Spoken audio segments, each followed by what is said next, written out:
Yeah.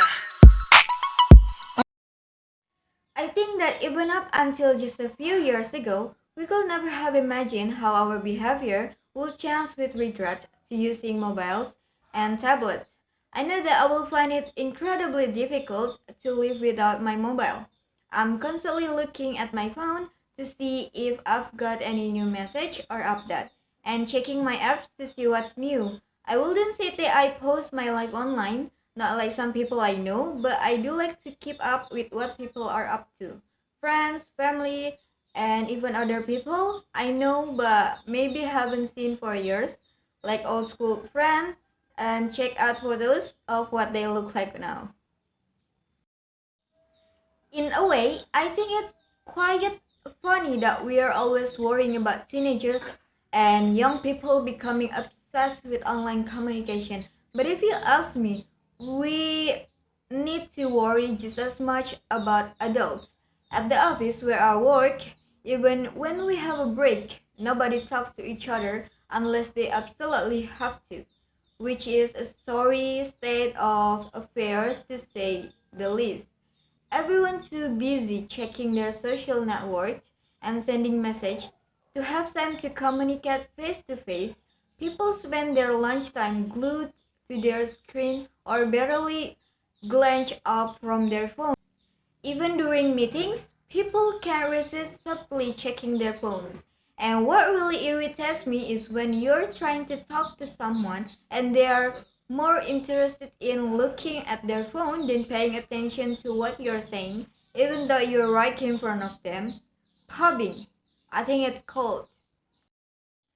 I was listening to the discussion on the radio the other day talking about online communication, and they were talking about FOMO, or what was it? Fear of missing out, which apparently is a kind of modern day pathological syndrome which we're affected by because of our obsession with online communication.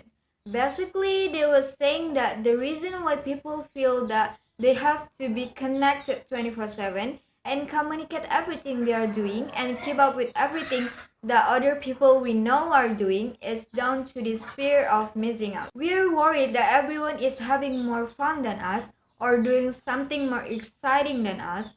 They also said that because we are spending more time communicating in the online world, we're losing the ability to enjoy the present. My generation is so different to my parents. I mean, they're always telling me that they grew up in a world without mobiles and social networking, and they manage fine. Hard to imagine how they arranged to meet their friends without a phone. But they said they did. Oh, I had so many arguments with them while I was growing up until they let me have my first smartphone. But they didn't let me have Snapchat or Instagram or anything like that. It's not the end of the world, they say. They just didn't understand that that's the way people my age communicate with each other. Nobody actually talk on their phones anymore. They have no idea how much I miss out on at school being the only one who didn't have Snapchat. Also, at school we had lots of talk and stuff on how to stay safe online, and most of us knew to anything to post online was going to be there forever. For me, one of the best things about online communication is that you can stay in touch with everyone at the same time, all the time. You know exactly what's going on, when and where, so you never miss out on anything. I love the fact that you can update all your friends on what's going on in your life and they can respond immediately with a like or a comment. So you feel like you're together with people even though you might be completely alone, sitting on a bus or at home. I share a lot of photos, but I only post up my best edited shots. I hate it when people I know post photos of me not looking my best.